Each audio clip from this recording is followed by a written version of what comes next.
Jean-Pierre Vernant, vous êtes professeur honoraire au Collège de France et vous avez occupé pendant de nombreuses années une chaire d'études comparées des religions antiques. Alors quand on pense aux Grecs, on s'interroge sur la religion des Grecs, mais est-ce que le terme de religion est véritablement approprié?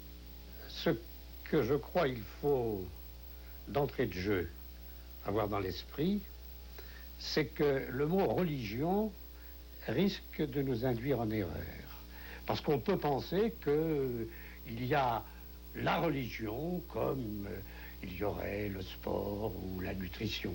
Or, je ne le crois pas. Je crois que vraiment, pour comprendre ce qu'est la religion grecque, il faut d'abord faire une sorte de mise au point de notre regard pour ne pas nous tromper.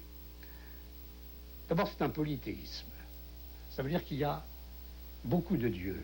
Ça veut dire que nous n'avons pas affaire à une divinité unique, transcendante, absolue, omnisciente, toute-puissante, qui en quelque sorte concentre en elle toute la vertu sacrale. Ce que nous avons, c'est un panthéon. Et que ce qu'il faut comprendre, c'est comment ce panthéon est organisé. Qu'est-ce que ça veut dire un panthéon? Ça veut dire qu'il y a une société divine, comme il y a une société humaine, et que cette société divine, elle constitue une sorte de classement. Les dieux ne sont pas placés n'importe où. Il y a des dieux qui sont en rapport avec d'autres dieux, en rapport d'affinité, de connivence, de rivalité ou d'opposition. Il y a des dieux qui s'excluent. Et à travers le déchiffrement de ces structures du Panthéon, ce qu'on aperçoit, c'est une façon de concevoir le monde et de concevoir la façon dont l'homme lui-même entre en rapport avec ce monde. Je prends un seul exemple pour me faire comprendre. Il est très simple, trop simple. Nous avons toute une série de textes qui nous indiquent qu'à Zeus, il y a eu un partage entre un certain nombre de grands Olympiens, à Zeus est allé le ciel, l'éther, c'est-à-dire ce qui est tout à fait en haut du ciel et ce qui reste constamment semblable à lui-même, une lumière permanente. À Poséidon, les eaux, non seulement les eaux marines, mais toutes les eaux, les fleuves, les sources. Et à Hadès, le monde souterrain. C'est-à-dire que dans cette division tripartite, il n'y a pas seulement trois dieux qui sont distingués et mis en place, il y a une façon de concevoir un monde qui est un monde à étages, avec en dessous le monde infernal, qui est celui des morts, celui des forces obscures, de la nuit. À un autre niveau, la terre et les eaux, parce que la terre appartient en commun aussi bien à Zeus, à Hadès et à Poséidon, et tout à fait en haut, le monde céleste. C'est-à-dire que derrière cette tripartition des dieux, il y a une façon de mettre en place une conception de l'univers.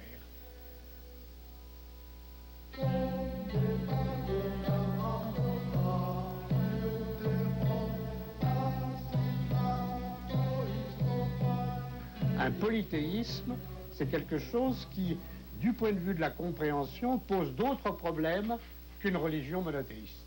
Et deuxièmement, les grandes religions monothéistes sont des religions du livre. C'est-à-dire que ce sont des religions qui reposent sur une révélation. Ce sont des religions qui, soit parce qu'il y a eu un messie ou un prophète, ce que les Grecs ne connaissent pas, à un moment donné, a transmis une vérité éternelle et divine et sacrale à un groupe humain qui vit dessus et qui, cette vérité, elle est déposée dans le livre.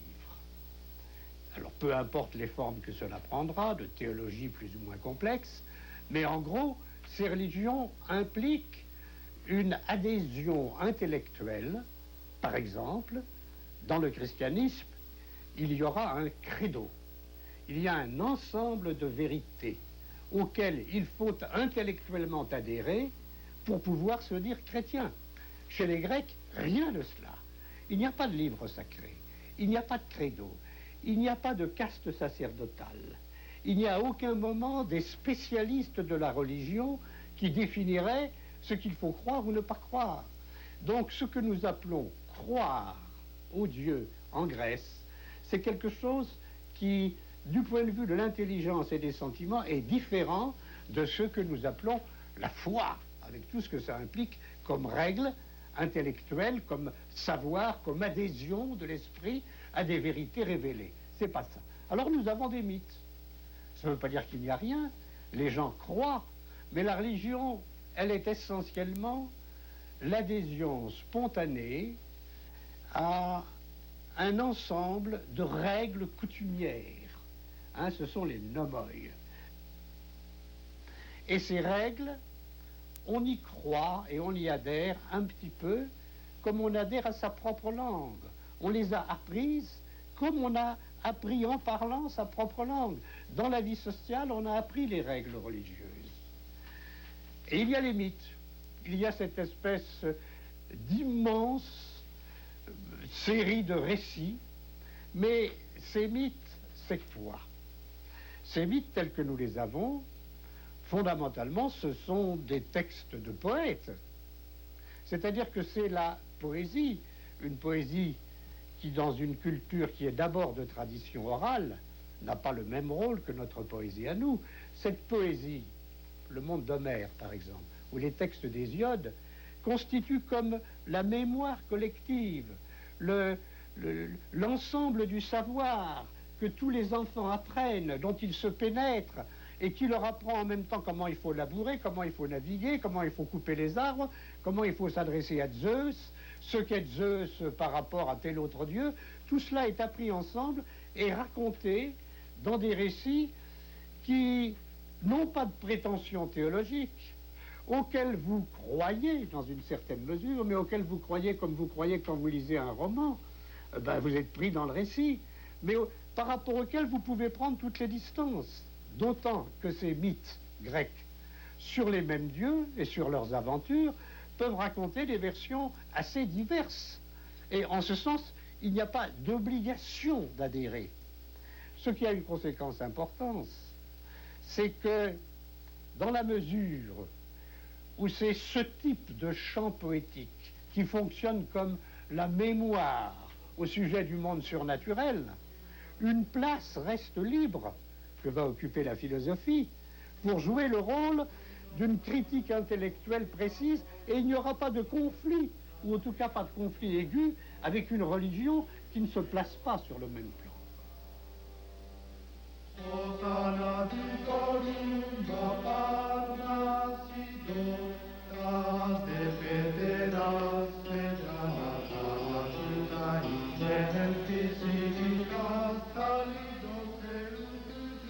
Ces dieux grecs ne sont pas, contrairement à notre Dieu transcendant, ne sont pas en dehors du monde, ne sont pas d'une autre nature que le monde dans lequel les hommes vivent.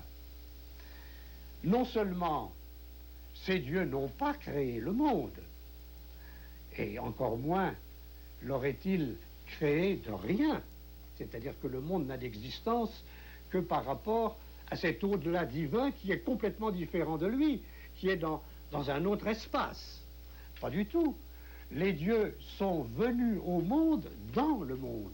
C'est en quelque sorte le monde qui les a créés. À l'origine, il y a Chaos, il y a Gaïa, qui est une divinité, mais qui est une divinité à laquelle on fait parfois un culte, mais ce ne sont pas les grands dieux civiques. Donc les dieux font partie du monde.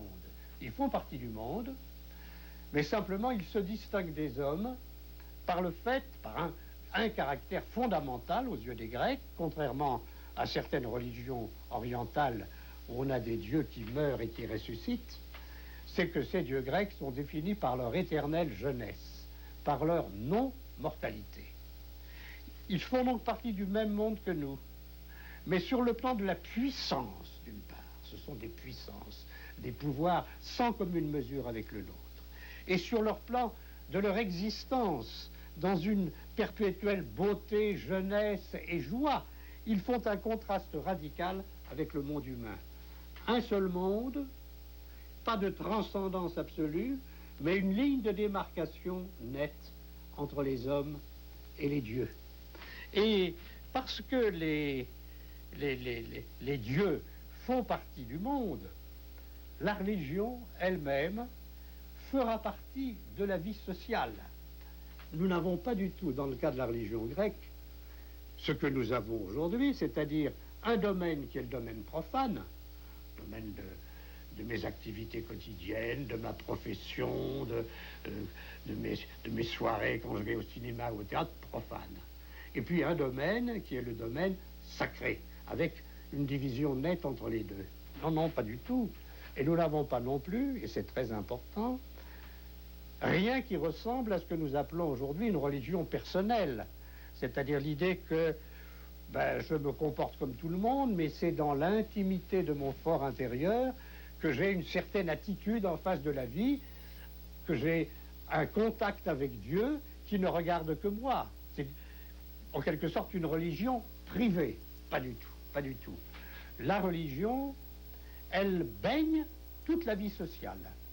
Il n'y a pas un geste que fait le grec, qu'il s'agisse de manger, qu'il s'agisse quand on frappe à la porte d'aller recevoir un autre, qu'il s'agisse de sortir dans la rue et de commencer à voyager, qu'il s'agisse d'une naissance, qu'il s'agisse d'un acte politique, il n'y a pas un geste qui n'ait en même temps une dimension religieuse et qui n'implique dans la façon dont il est produit cet acte, dans le comportement, quelque chose qui est de l'ordre du rituel.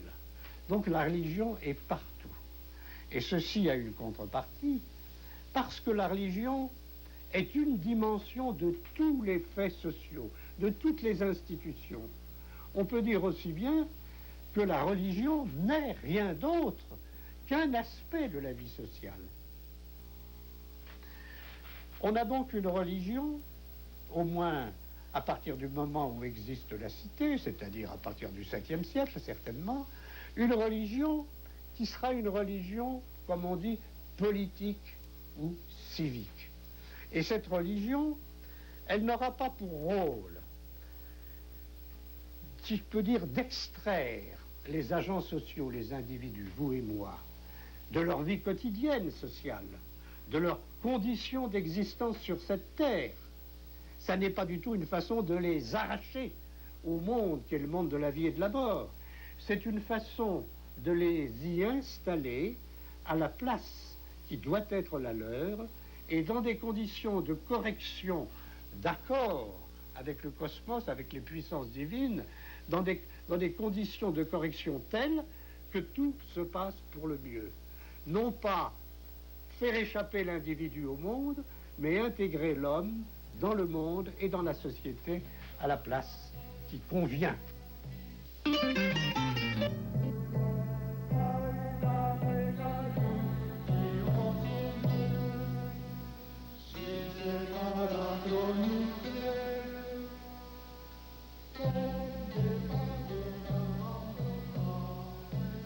Est-ce qu'à l'intérieur tout de même de cette religion grecque majoritaire, il n'y a pas un autre courant qui est en train de se former Oui. Et qui va peut-être se développer par la suite? Certainement, bien entendu.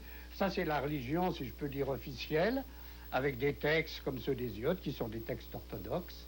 Et puis, il y a plus souterrainement ou plus marginalement des courants qu'on peut appeler sectaires. Il y a d'abord le grand courant orphique, il y a d'abord un certain nombre de personnages, qui sont des personnages qui apparaissent, si vous voulez, entre le 7e et la fin du 6e siècle. Des mages. Des espèces de mages, oui, qui sont des espèces de poètes inspirés et en même temps de prêtres, mais qui ont des ambitions très différentes. Ils prétendent qu'ils peuvent se faire Dieu. Ils prétendent qu'ils peuvent, comme Empédocle encore, alors, à une période qui n'est pas si ancienne. Empédocle peut écrire des textes où il dit qu'il peut ressusciter un mort, guérir les malades, et que lui-même, autrefois, a été dans des vies antérieures différentes, et que maintenant, il est un Dieu.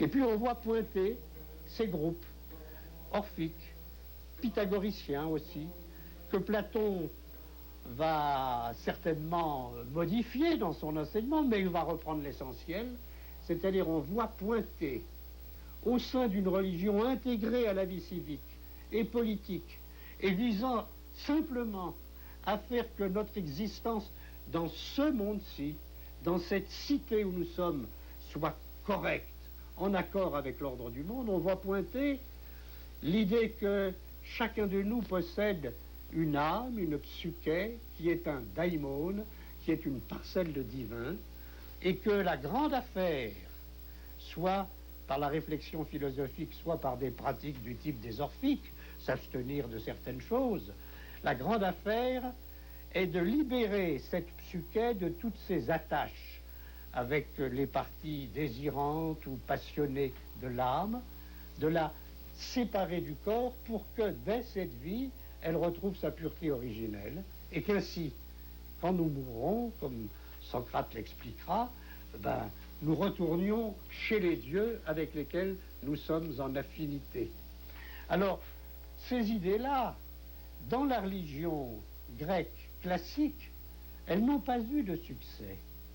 Elles n'ont pas eu de succès, et c'est pas par hasard que quand Socrate essaye d'expliquer que l'âme est certainement immortelle, il le fait en des termes qui montrent qu'il a le sentiment que cette idée va paraître totalement farfelue aux gens qui l'écoutent, qu'il y aura une espèce d'immortalité bienheureuse.